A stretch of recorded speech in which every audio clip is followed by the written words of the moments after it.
el contexto es en medio de luchas obreras.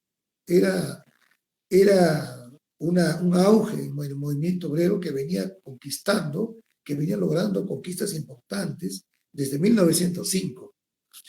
En 1905 es cuando el movimiento obrero peruano celebra por primera vez el 1 de mayo, ¿no? El 1 de mayo, el Día Internacional del Proletariado, el Día Internacional del Trabajo, de los Trabajadores, es celebrado en 1905 y de ahí también, donde hace el uso de la palabra González Prada, se produce una relación entre el anarquismo y el sindicalismo, ¿no? Dando nacimiento así a una corriente anarcosindicalista que no se daba en ese momento en toda Latinoamérica, pero que luego va a ser sustentado y va a cobrar vigor muy cotidiano en la vida de los trabajadores bitartinos, ¿no?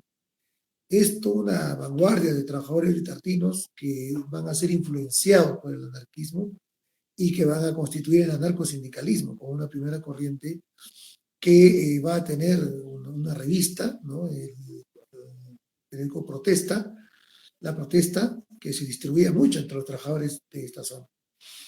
Me estoy refiriendo al distrito de Ate, para los que no conocen, es un distrito popular de Lima, en el cono oeste, es atravesado por la carretera central. Hay que tener en cuenta que hasta los años 80, los dos parques industriales más importantes, ¿no? Conglomerados obreros de todo el Perú, estaban entre la Avenida Argentina y Colonial en Lima y la carretera central, con 1000 fábricas. Eso ya no existe ahora, ¿no? Obviamente por las políticas que ya sabemos que han pasado en las últimas décadas. Pero había una gran producción industrial. Pero eso no es reciente, eso se da incluso de inicios del siglo XX.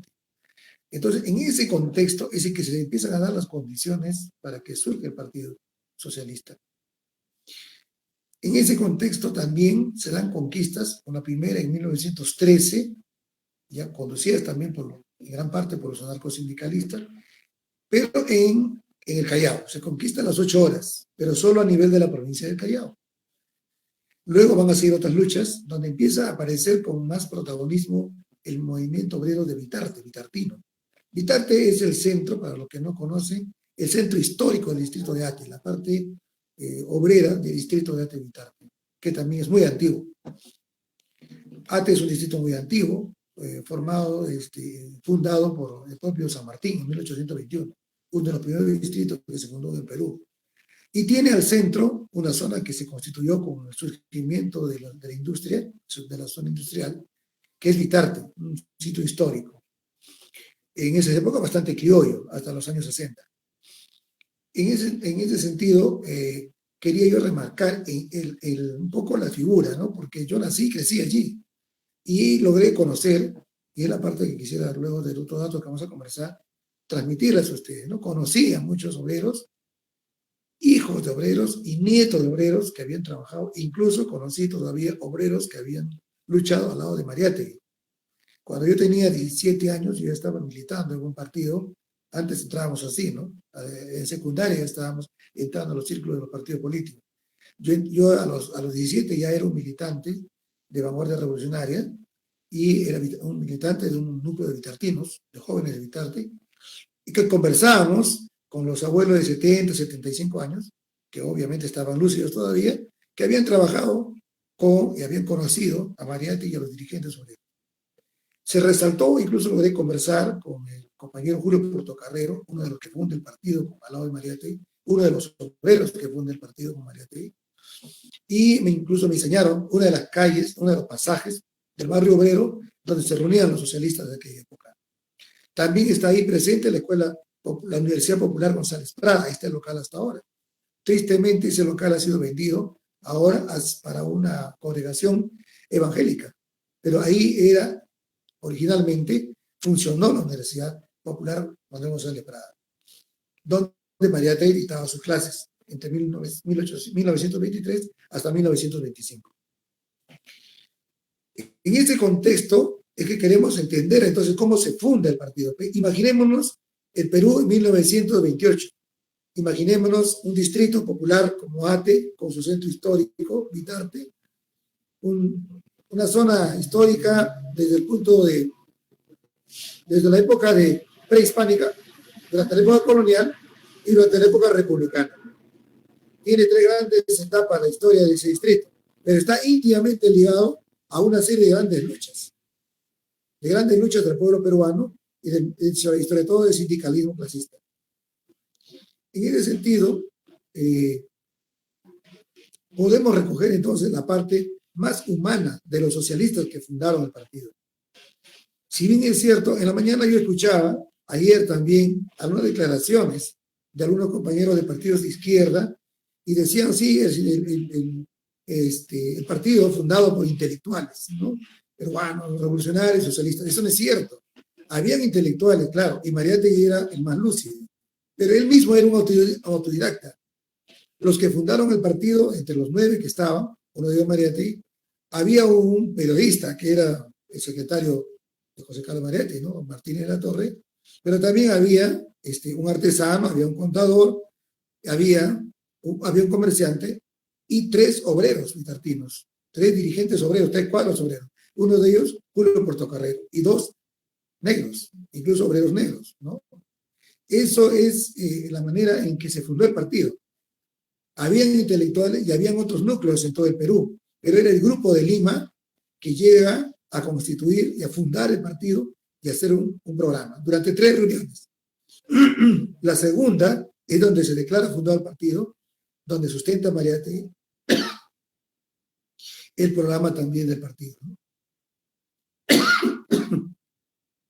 En ese sentido, creo que podemos y deberíamos, todo militante debería pasar por esos lugares que frecuentó Mariátegui. No solo él tenía de repente algunos espacios entre la intelectualidad de Lima y también en el mundo periodístico en el que se movía, sino empieza él ya a los primeros años 20, empieza a visitar Bitarte con mucha continuidad.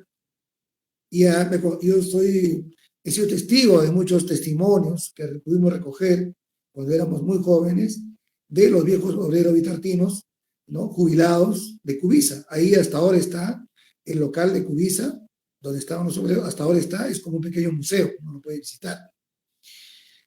Ahí ahora existe también esa fábrica antigua y clásica, la cuna de este movimiento, la fábrica Cubisa, ahora es un gran centro comercial.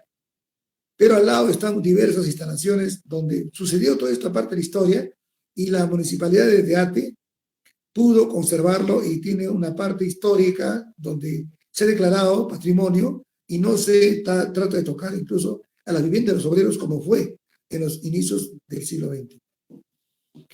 Julio Portocarrero está íntimamente ligado a esta historia del movimiento sindical y de surgimiento del partido. En ese sentido, el Partido Socialista Peruano, fundado por Mariátegui, no es el producto de una intelectualidad, de la intelectualidad genial de Mariátegui, sí, pero también de su compromiso y vida cotidiana. Ellos fundaron en los locales de Bitarte que había en ese entonces espacios para la cultura, para el arte. Tenían grupos de teatro, grupos de música y también tenían fiestas de los obreros. Incluso crearon una fiesta que duró muchas décadas y que ahora desgraciadamente ya se perdió, que se hacía en las inmediaciones de la fábrica, le llamaron Fiesta de la Planta, que era algo así como una yunza que ahora conocemos, las yunzas. Sin embargo, no era una fiesta estrictamente obrera, le pusieron nombre la Fiesta de la Planta, porque antes a las instalaciones obreras o de las fábricas se le llamaba la planta industrial. Entonces la Fiesta de la Planta se convierte en un centro de compartir de los trabajadores, de los trabajadores sindicalistas. No voy a narrar una serie de cosas de vida de estos trabajadores, pero sí quiero compartir con ustedes, imaginarnos el contexto en que nace el partido. Es un contexto combativo, con muertos de por medio, presos, deportados y todo eso en el escenario de Lima y Callao. También hubieron repercusiones en otros movimientos, como en el caso de Huacho, Piura, y también algunos núcleos de socialistas que fueron surgiendo, por ejemplo, en el Cusco. Sin embargo, va a ser el Grupo de Lima que va a llegar con Mariátegui a fundar el partido como tal. Luego, obviamente, se fueron articulando los demás núcleos. Lo digo porque nosotros también estamos en esa lógica, ¿no? De ir centralizando y articulando los núcleos, porque los socialistas nunca están en un solo sitio, siempre van naciendo y van surgiendo, y no necesariamente en un partido todavía. Pueden hacerse autodidactas o dirigentes que logran tener un nivel superior de desarrollo, que empiezan a asumir un compromiso y una ideología, y como decía Mariátegui, una doctrina y una fe, porque esto no solamente es un partido más, no es un político más. Estamos hablando de transformar a la sociedad, y como Mariátegui lo definía, incluso para Mariátegui era un tema de cambio de civilización. Ni siquiera hablaba de cambio de gobierno, ni siquiera hablaba de cambio de régimen, hablaba de cambio de toda la sociedad, y hablaba de cambio de la cultura, de la moral, de la ética, de una nueva sociedad fundada por otros principios, diferentes al capitalismo. Entonces, si queremos reconocer a Mariátegui y a su obra, a sus obras, no solo literarias, a sus obras orgánicas, como bien lo dijo el compañero que me antecedió, él es uno de los propulsores de la CGTP, y obviamente no, él no era obrero, pero es bajo su influencia que líderes obreros que él formaba en la escuela, perdón, en la Universidad Popular González Prada, donde él incluso funda la revista Claridad, o en todo caso se hace cargo de la revista Claridad que ya se estaba desarrollando en esa universidad, era la revista de la universidad. Y ustedes, compañeros, ¿acaso podemos pensar que él se dirigía a grandes intelectuales con sus obras? No, los obreros que asistían a la Universidad Popular González Prada eran obreros que tenían primario. Julio Portocarrero, el primer secretario general de la CGTP, que también fue dirigente de la Cubisa, del sindicato textil Cubisa, que fue una fábrica muy grande, y ellos, él venía de una lucha obrera y no había logrado terminar, ni siquiera, no había logrado pasar a segundo primaria, pero leían economía política, economía biología, crisis, ¿no? La crisis del capitalismo en el mundo, o sea, todo lo que se impartía en esa Universidad Popular. Lo que quiero decir con esto es que la intelectualidad tiene que descansar en una cuestión orgánica y con los trabajadores. El marxismo, el socialismo científico no fue creado para el mundo intelectual, fue creado para transformación a cargo, como clase dirigente, llevándola a cargo al proletariado. Por lo tanto, son los sectores más lúcidos del proletariado los que tienen que representarlo. No digamos solo por extracción, no digamos que solamente los obreros podrían hacerlo. Obviamente también hay, y siempre ha habido en la historia, ¿no?, grandes líderes provenientes de otras clases, pero que asumieron con conciencia de clase, se proletarizaron en ideología y se entregaron a esa conciencia de clase, a ese compromiso de una clase, que se considera la clase que va a darle justamente el contenido, ¿no?, en un tránsito socialista a una visión superior de una sociedad comunista en el mundo. Pero esa es la naturaleza de nuestro pensamiento, ¿no? Entonces nosotros no podemos, y ya que viene tan cerca un proceso electoral, por ejemplo, no podemos confundir, ¿no?, las incursiones que a veces uno tiene o se hace dentro del movimiento en la lucha para participar en espacios que este Estado nos da, que esta sociedad nos da, que este orden nos brinda, ¿no?, que abre sus puertas, dice, según ellos, para participar y que la democracia funcione, supuestamente. Cuando nosotros, desde el punto de vista de los trabajadores, no tenemos ninguna sensación de que existe una democracia real, ¿no? Y eso ha sucedido en toda nuestra época republicana, y eso no ha cambiado. Así que esa emancipación está vigente más que nunca. Y Mariátegui se refería a todo ello. Yo quisiera en todo caso, para ir entrando a la parte ya final de esta breve intervención de homenaje a la gran obra de la Mauta, el 7 de octubre. 7 de octubre es lo que estamos celebrando. Hoy día es 8. Pero un día como ayer se había declarado fundado este partido. Y sería el inicio de una nueva etapa. Ya no sería, habría un antes y un después. Después del 7 de octubre de 1928, los socialistas tendrían, se habría fundado el socialismo peruano, en breve palabras, ¿no? Y a partir de eso, entonces, podemos ya decir quiénes estamos en qué lado. ¿En qué lado estamos a partir de ello? Mariátegui nos dejó tempranamente y su partido se dispersó. Nadie nos puede decir que hay un partido heredero de Mariátegui, ninguno. Después de que muere Mariátegui, deja su partido fundado, pero todos conocemos históricamente, y hasta los más jóvenes simplemente pueden revisar la historia de los partidos políticos y van a ver cómo se fueron dispersando en múltiples partidos, subpartidos y subpartidos y grupos pequeños. Algunos desaparecieron, otros se mantuvieron, duraron más, duraron menos. Aún hoy, no hay un solo partido comunista, por ejemplo. E incluso Mariátegui lo funda como Partido Socialista. Él no logra ver en vida el cambio de nombre, ¿no? Hay muchas cosas que se dicen sobre eso. Efectivamente se cambia de nombre a Partido Comunista, pero ya en la ausencia de Mariátegui. Pero Mariátegui no dejaba de ser un marxista, leninista, comunista, no dejaba de serlo. Lo que me transmitían algunos compañeros vivientes, ahora desgraciadamente ya no están vivos, están vivos los hijos de esos dirigentes con los que uno puede conversar, todavía invitarte. Pero ya los que yo conocí cuando yo era un adolescente o un jovencito iniciado en estas cosas, los conocí a estos viejos obreros todavía, y lo que me transmitían era que una de las preocupaciones de Mariátegui era vivir con mucha alegría. Por eso quizá escribe él el alma matinal, por eso él se nota un espíritu artístico, ¿no? Un espíritu muy ético en sus trabajos y también un valor muy grande a la cultura. Y él quería justamente que los trabajadores estuviesen a la vanguardia también en el tema cultural.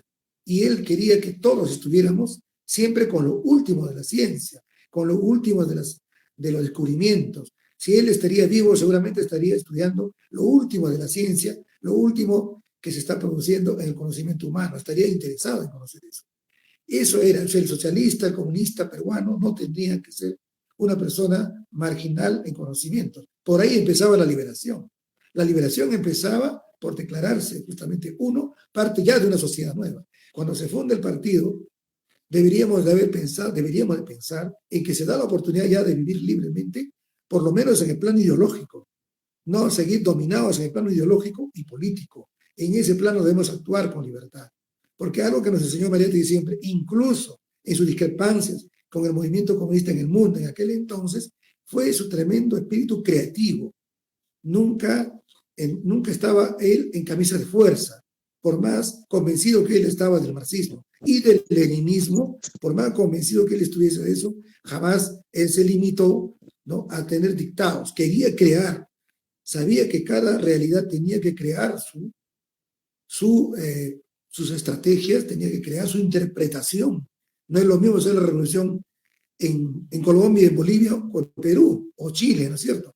Y tampoco a las tendencias internacionales y los conflictos internacionales, de cuales paraba él siempre al día, ¿no? Él escribe Crisis Mundial, Historia de la Crisis Mundial, o sea, analizaba el tema nacional y el tema internacional, estaba en todas. Ese es el espíritu que debemos honrar, continuando con ese estilo de trabajo integral del gran líder de nuestra mauta, José Carlos Mariátegui. Funda un partido no solo como una expresión política o para participar en elecciones. Nunca se le escuchó hablar de eso. Cuando yo hablaba con dirigentes obreros y sobre todo con este compañero Julio Portocarrero, que en paz descanse, está enterrado en el mausoleo de los mártires de las 8 horas, él está enterrado en Mitarte, junto con otros que cayeron.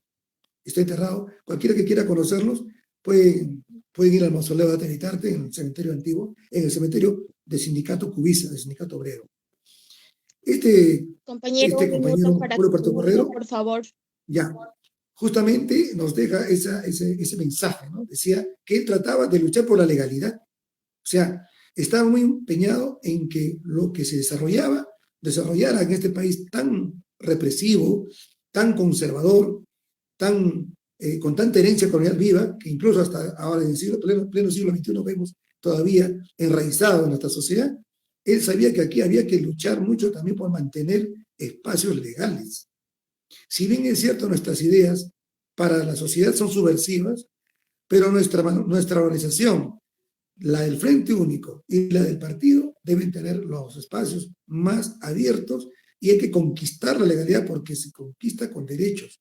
O sea, no porque estamos en una sociedad, ¿no?, explotadora, una sociedad perversamente capitalista y ahora neoliberal, un modelo así, que tiene a la vez también una represión mediática, una represión judicial y una represión física, ¿no?, con sus instrumentos policiales, armados, etcétera. Aparte de eso, además de eso, hay que confrontarlo dentro de esa coyuntura, dentro de esa realidad, con una confianza en abrir espacios para la democracia de los trabajadores, para la democracia de los pueblos, para sus creaciones democráticas y todo lo que podamos crear. Y, compañeros, no perdamos de vista el tremendo papel ideológico y cultural que él asignaba a un proceso revolucionario. Y ahora, creo más que nunca, está pendiente también no olvidar ese mensaje. Hay que atacar esta sociedad tan injusta y este modelo tan injusto, también haciendo una revolución cultural con toda la resistencia cultural que todavía se mantiene en nuestro país. Y eso es la trascendencia de la política que debemos refundar. Este partido de Mariátegui fue disperso, pero no fue aniquilado. Sus ideas, y muchos socialistas, muchos comunistas en el Perú, están en diversos lugares. Sin sectarismos, esa es la unidad que hay que esa es la unidad pendiente. Las otras unidades electorales, bueno, son cuestiones que no vienen al caso conversar hoy día. Estamos hablando de palabras mayores. Muchas gracias, compañero.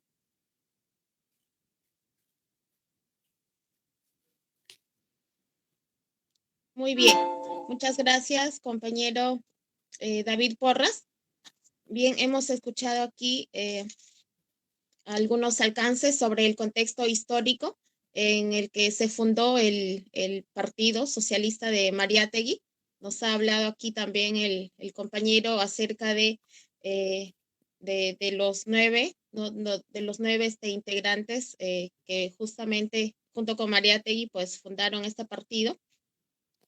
Y bueno, ha culminado también dando algunos alcances sobre la idea de partido que concebía Mariátegui, ¿no? Y asimismo, pues siempre haciendo el llamado digamos, por la unificación de la clase trabajadora, ¿no?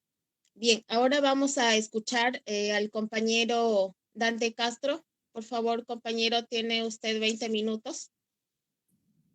Encienda su cámara. Buenas noches, compañeros y compañeras. Espero que se escuche bien la voz, espero que el audio esté bueno y que podamos proceder con esta exposición que tan gentilmente me han cedido la palabra. Primeramente porque sobre la vida de Mariátegui se ha escrito mucho y se ha leído poco. Digo que la mayoría de escritos que me he topado sobre interpretadores del método y de la teoría de José Carlos Mariátegui tienen versiones bastante alejadas del contenido de las obras completas de Mariátegui. No es un autor. Sí. Disculpe que le interrumpa, estamos también haciendo una transmisión por Facebook y por favor le pediría que centre un poco la cámara y la aleje un poquito para que podamos visualizar bien. ¿Ahí está bien? Sí. Ya, correcto. Gracias. Entonces, con respecto a la vida de Mariátegui, se ha especulado demasiado. Les cuento como anécdota lo siguiente. Yo soy profesor de literatura y en este momento me desempeño en la PRE San Marcos. En la PRE San Marcos, cuando se trata de estudiar el indigenismo, hay un párrafo de la separata que se le da a los estudiantes, en la cual se dice, Mariátegui no conoció cabalmente al campesinado porque no sabía hablar quechua. O sea, ya se está descalificando a Mariátegui porque no sabía hablar quechua. Pregunto, Ciro Alegría, el gran indigenista peruano, ¿sabía hablar quechua? En la Sierra Norte del Perú, tiempo atrás, siglos atrás, ya se había dejado de hablar el quechua. Y sin embargo, el indígena comunero de la Sierra Norte del Perú, el indígena de Rumi, por ejemplo, estamos hablando de Rosendo Maqui, ese personaje épico de la novela andina, nunca habló quechua, porque no se hablaba quechua en el norte del Perú. O sea, no es un requisito sine qua non. Primero. En segundo lugar, Enrique López Albújar, que es el inaugurador del indigenismo, tampoco era precisamente un lingüista quechua hablante. Y Mariátegui tenía un acercamiento al campesinado a través de cuadros campesinos en actividad que constantemente visitaban su casa. Y esta es una parte en la cual queremos subsanar el error dentro de mi carrera, que es literatura, de tildar a Mariátegui de una persona alejada del campesinado por su propia invalidez, cosa que es realmente reprochable, que algunos licenciados y hasta doctores estén hablando impropiamente de Mariátegui. Estoy sacando, por ejemplo, la memoria de dos líderes campesinos que constantemente tenían a Mariátegui al día de la cuestión campesina.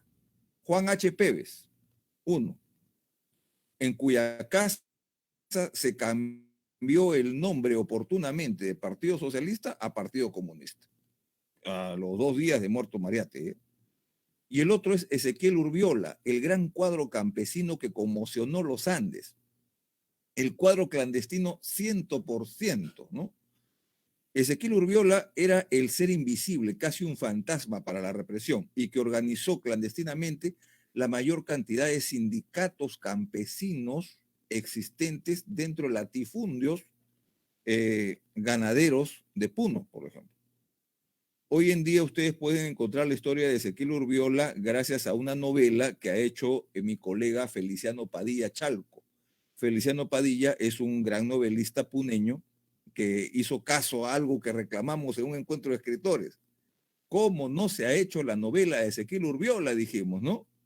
Ese gran cuadro campesino que fue la mano derecha de Mariátegui en el asunto y en los problemas campesinos. Ezequiel Urbiola dejó sus estudios de Derecho en la Universidad de Arequipa para dedicarse enteramente su vida, ya nunca más licenciarse, ya nunca más terminar su carrera, enteramente su vida a hacer un cuadro clandestino organizador del campesinado, sabiendo y controlando bien el quechua y el aymara, ¿no?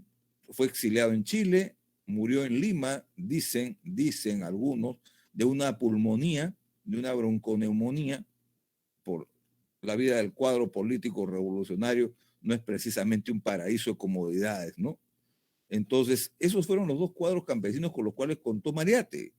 Mariátegui contaba, sobre todo, con el saldo que pudo sacar hacia el comunismo, hacia el marxismo-leninismo, a partir de las escuelas abiertas a la clase obrera de la Universidad Popular González Prada. Y recordemos que previo a la fundación del partido de la clase trabajadora, primero hay una fundación de la Alianza Popular Revolucionaria Americana, que se funda como Frente Amplio de Masas para reclutar a todos los esfuerzos humanos en las Américas en general, continentalmente, contra el imperialismo yanqui, contra la oligarquía, contra la feudalidad. O sea, una plataforma amplia que debería llamarse Alianza Popular Revolucionaria Americana. ¿Dónde comienza el gran problema? Cuando Víctor Raúl Aya-La-Torre, que ha sido amigo y compañero de Mariátegui, recuerden ustedes que los 7 ensayos hay un elogio a Víctor Raúl Aya-La-Torre por parte de la pluma de Mariátegui, ¿no? Y que lo considera no solamente un agitador, sino una persona que milita en el pensamiento antiimperialista. Lógicamente después lo va a defraudar, y lo va a defraudar porque Aya-La-Torre ya no piensa que la Alianza Popular Revolucionaria Americana sea un frente amplio de masas y de clases, sino ya piensa en que se puede convertir en el partido aprista peruano. Y la diferencia está entre alianza y partido. Alianza como frente amplio y partido ya como un partido unipersonal, prácticamente liderado por un solo personaje, que es Aya, ¿no? Entonces, en 1928 hay un gran debate, y ese debate no ocurre, digamos, en los escenarios universitarios, ni en los salones, ni en los cenáculos. Ocurre epistolarmente. Hay un debate epistolar riquísimo que los estudiantes, los investigadores se pueden percatar de la densidad de ese debate, investigando, por ejemplo, los 2 tomos de correspondencia de la Mauta José Carlos Mariátegui. En esos 2 tomos uno se va a dar cuenta de las cartas que hay entre Víctor Raúl Aya-La-Torre y Mariátegui, y las cartas que hay entre la Célula de México y Mariátegui, y Esteban Pavletich como cuadro internacional que trabaja directamente con Mariátegui, Esteban Pavletich llega a desarticular la célula de México para dejar fuera de juego a los seguidores de Aya la Torre. Algo más pasa con Esteban Pavletich. Esteban Pavletich va a ser el lugarteniente, el secretario de guerra de Augusto César Sandino en la guerra contra la infantería de marina norteamericana en Nicaragua. Guerra que los sandinistas van a ganar en la década del 30, ¿no? Entonces, ¿con esto qué quiero decir? Que alrededor de la fundación del partido de Mariátegui hay momentos muy álgidos que obligan a definiciones y a decantamientos de posición. Por ejemplo, una táctica confusionista de la pequeña burguesía enraizada en las izquierdas, no en las que están acá presentes, sino en las que están felizmente ausentes de esta reunión, es decir, Mariátegui fue socialista, no comunista. Mariátegui fue marxista, no marxista-leninista, porque no encontramos citas en las cuales hable el marxismo-leninismo, excepto dos. En cambio, en el resto de citas habla solamente de marxismo. Y el título del partido lo pone como que si fuera una causal de polémica. Mariátegui lo que va a fundar es el Partido de la Clase Obrera. Primer dato, Partido de la Clase Obrera. Segundo, la ideología del Partido de la Clase Obrera va a ser el marxismo-leninismo. No dijo el marxismo, dijo marxismo-leninismo. Interpretando, según el camarada Stalin, lo que dice, que el leninismo es el marxismo de la era del imperialismo. Correcto. En tercer lugar, Mariátegui propone que el partido tiene que basarse en la Alianza Obrero-Campesina. En cuarto lugar, que es filial de la Tercera Internacional. Y eso está acá, lo tengo acá presente, en los principios programáticos del Partido Socialista, en el cual dice bien claro, el marxismo-leninismo es el método revolucionario de la etapa del imperialismo y de los monopolios. El Partido Socialista del Perú lo adopta como su método de lucha, ¿no? Correcto, más claro no canta el gallo. Solo la acción proletaria puede estimular primero y realizar después las tareas de la revolución democrático-burguesa. Mariátegui se propone no una revolución permanente, sino una revolución por etapas, tal como la traza el leninismo. Correcto. Entonces, a Mariátegui le han echado mano por todas partes para jalar las citas separadas de su contexto y decir, fíjate lo que dijo Mariátegui. Entonces, a uno, cuando era estudiante, que no había leído completamente a Mariátegui, lo venían a impresionar, a paratear con estas citas y a confundirlo. Cuando me enteré, cuando ya me dediqué directamente a leer con atención la obra completa de Mariátegui y darme cuenta de cuánto nos hicieron pasar como estafa y a decirnos que Mariátegui era esto, Mariátegui era socialista, Mariátegui era trotskista. Nada de eso fue verdad. Que Mariátegui polemizó con la Tercera Internacional, mentira, falso totalmente, ¿no? El mismo, mi maestro que ha sido el autor de La agonía de Mariátegui, ¿no es cierto?, también se atrevió a querer demostrar una polémica que nunca existió y que César Lévano se la desmiente, ¿no? Estoy hablando de Alberto Flores Galindo. César Lévano, en un debate alturado que hubo de artículo contra artículo en las revistas de izquierda de los años 80, se tira por abajo, deja en escombros la teoría de Alberto Flores Galindo con respecto a la polémica con la Tercera Internacional. Sencillamente no existió. Entonces, Mariátegui ha fundado un partido de clase y démonos cuenta con quién lo funda, ¿no? Acá tengo, por ejemplo, la lectura de Guillermo Rullón, ¿no?, sobre la vida de Mariátegui.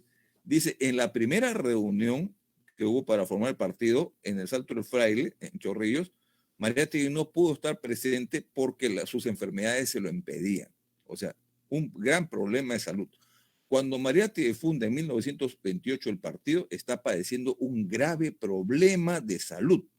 En la segunda reunión, conforme estaban notificados los activistas del grupo marxista, se efectuó el domingo 7 de octubre de 1928 en la casa de Avelino Navarro, situada en Barranco. Ahí estuvieron presentes Mariátegui, Portocarrero, Navarro, Hinojosa, Borja, Martínez de la Torre, Regman y además Luciano Castillo y Fernando Chávez León, quienes junto con Alcides Espelucín y Teodomiro Sánchez acabaron de incorporarse a las filas del socialismo. Ojo, ese es el grupo que constituyó la fundación del Partido de la Clase Trabajadora.